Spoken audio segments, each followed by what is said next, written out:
Hello everyone. I'm going to adjust the light just a little bit. We don't want it to be too dark or too glary. Okay, I'm going to turn on one other light for a little more.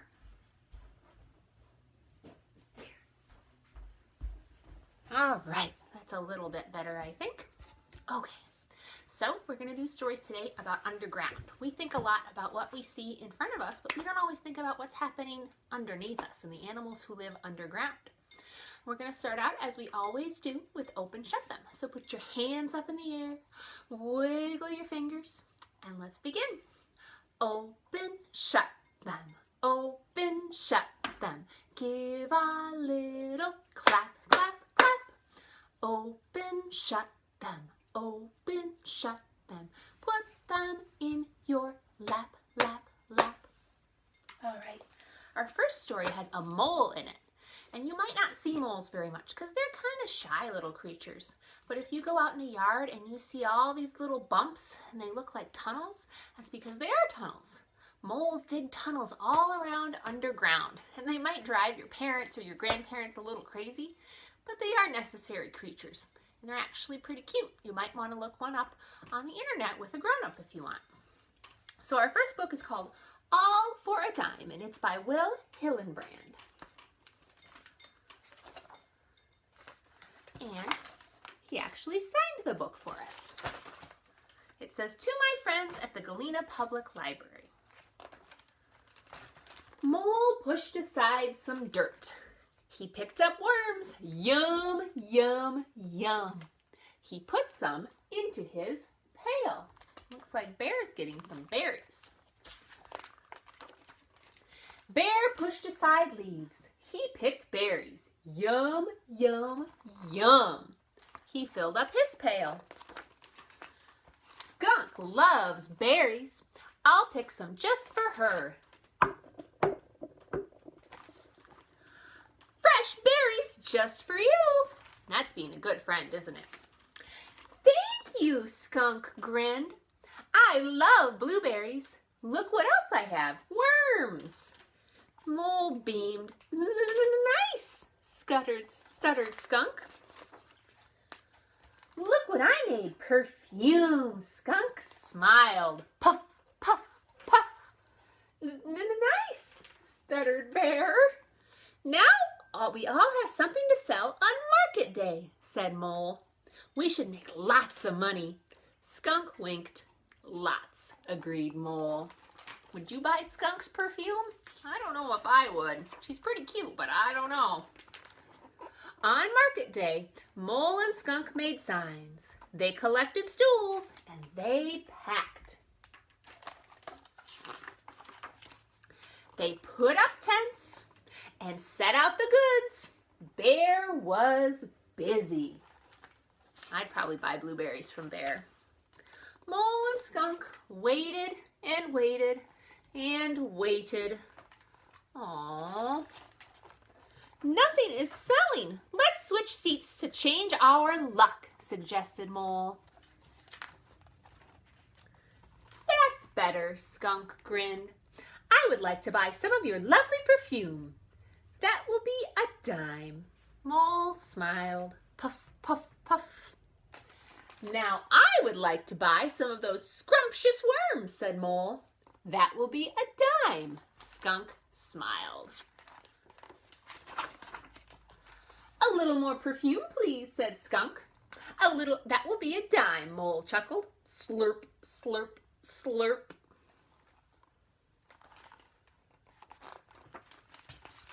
I would be happy to claim the rest of those worms, said Mole.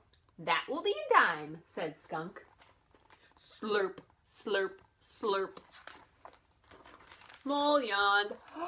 What a busy day. I'm exhausted. Skunk yawned. Me too, but we sold out. I bet we made lots of money. Let's count it up, said Mole. Cha-ching! I have a dime, Skunk beamed. I don't have anything, mumbled Mole. Fretted Skunk. We don't have anything left but a dime, yet we were busy all day. We had fun too. That's good, said Mole. That is enough for another market day, said Bear. Sell anything? Asked Mole. Oh, but these, said Bear, and we can put those on top of the ice cream I bought with my dimes. Perfect, said Mole. Yum, yum, yum. Have you ever been to a market, like a farmer's market before? Some of them are opening up recently or kind of soonish. You have to stay a certain distance apart, but it might be something to try with your family. You can wear masks and you can get food right from the farmers who grow it. All right, I have a new song for us to try today, and it's about worms. And I have to write it down because I need to remember the words too since it's brand new. Okay. I was sitting on a fence post chewing my bubble gum, playing with my yo-yo, wee, wee, when along came Herman the worm, and he was this big. And I said, Herman, what happened? I ate my mother. I was sitting on a fence post chewing my bubble gum, playing with my yo-yo, wee-yoo, wee-yoo, when along came Herman the worm, and he was this big. And I said, Herman, what happened? And he said, I ate my father. I was sitting on a fence post chewing my bubble gum, playing with my yo-yo, wee-yoo, wee-yoo, when along came Herman the worm, and he was this big. And I said, Herman, what happened? And he said, I ate my sister. I was sitting on a fence post chewing my bubble gum, playing with my yo-yo, wee-yoo, wee-yoo, when along came Herman the worm, and he was this big. And I said, Herman, what happened?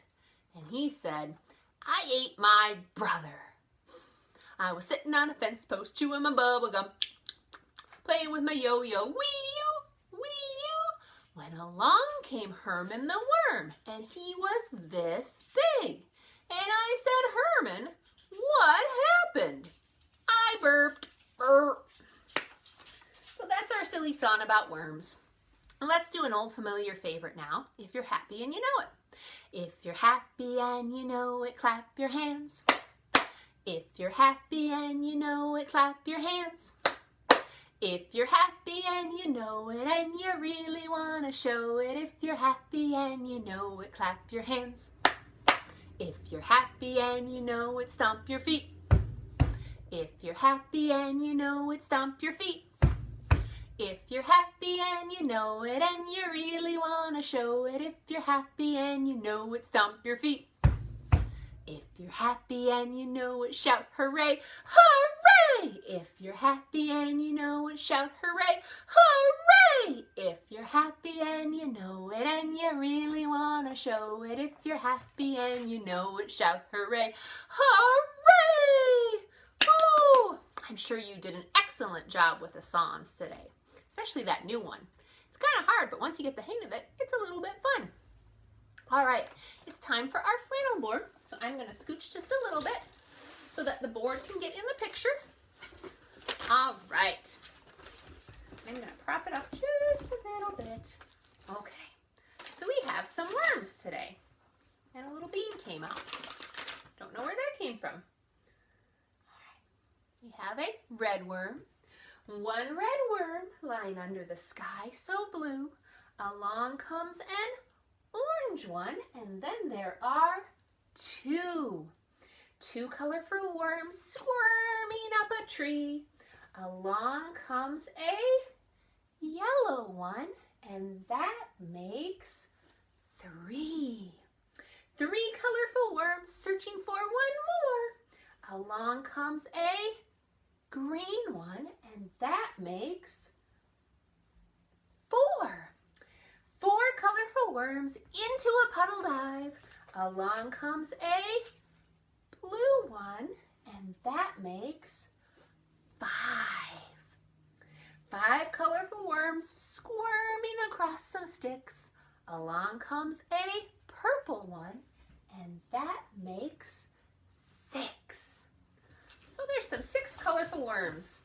Next time you go outside, maybe you play in the dirt, see if you see any worms. They're probably all going to be the same color, but I want you to explore and see if you can find any different colored ones.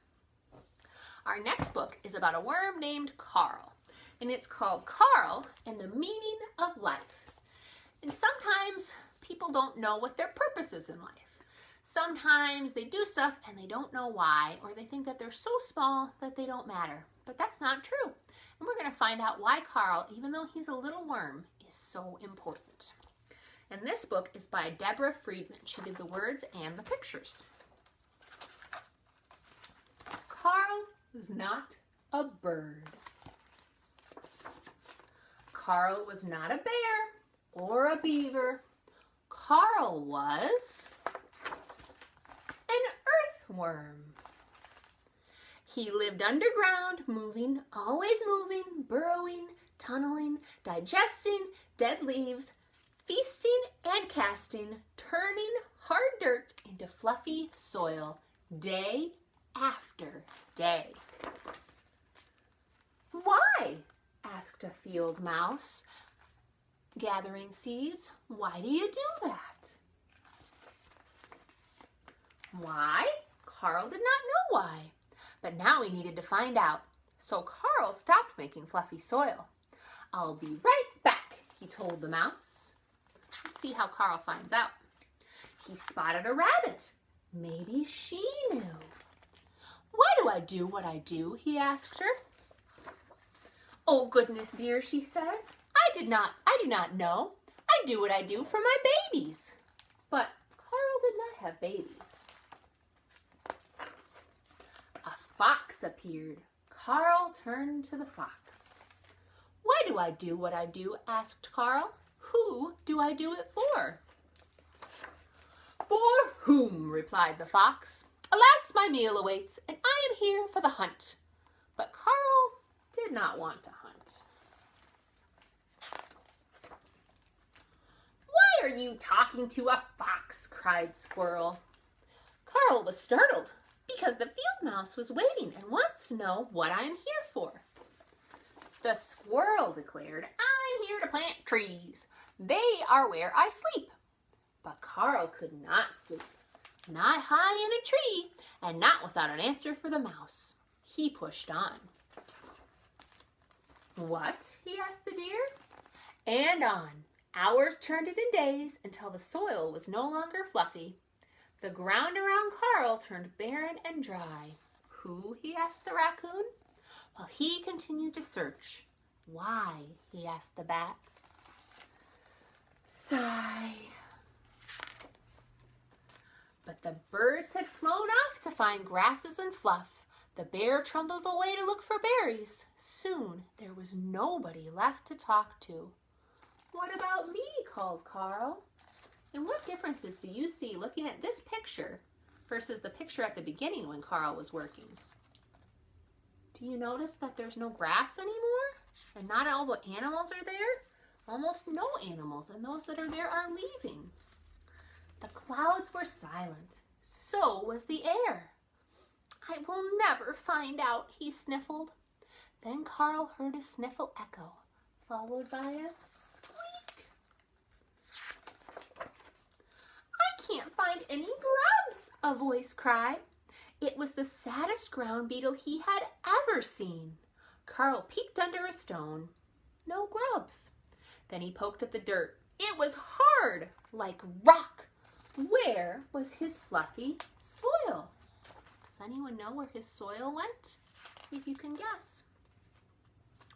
Suddenly, Carl knew what he needed to do. I'll be back, he promised. For hours into days, weeks into months, Carl munched, digested, left castings, and tunneled, and turned hard dirt back into rich soil. You made my seeds grow, said the mouse. Clover blossomed once again, and the rabbit came back with her kits. That's what we call rabbit babies. The squirrel returned to plant new trees. The fox was lured by the hunt.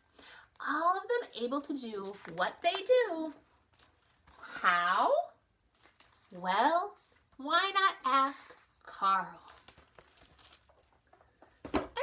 has an important job to do, don't they? No matter how small.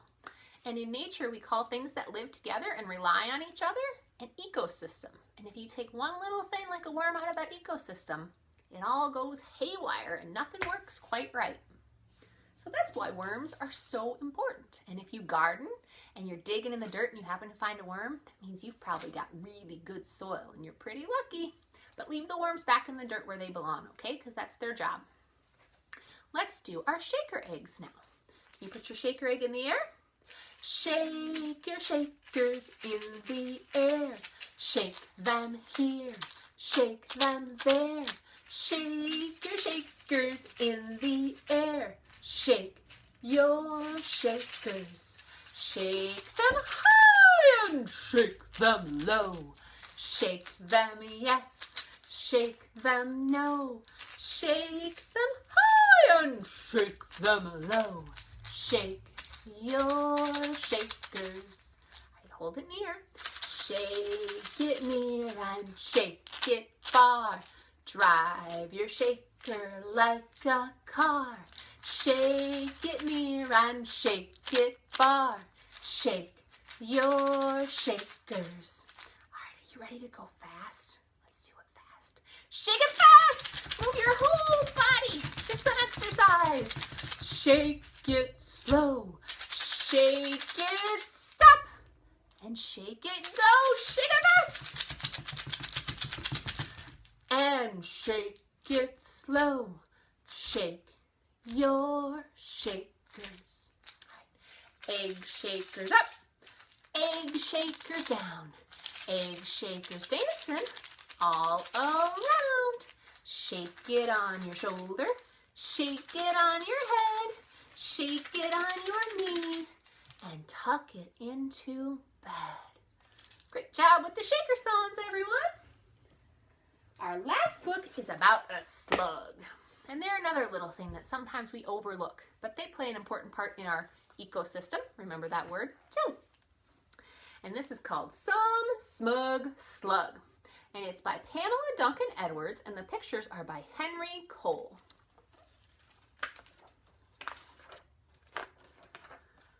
One summer Sunday, while strolling on soil, with its antenna signaling, a slug sensed a slope.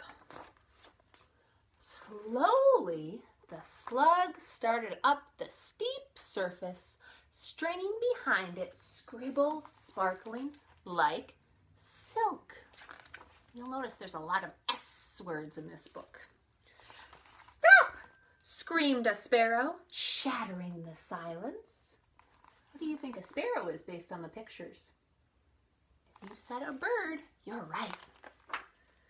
Save him, shrieked a spider, scurrying down its strand.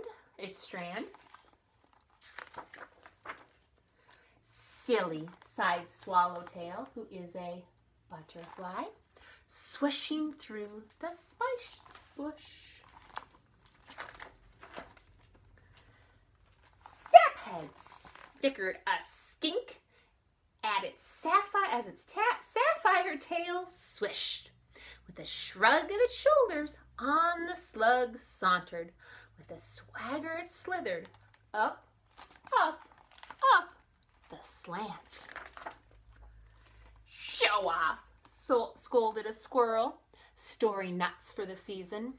So sad, squealed a stink bug, shivering on its stem.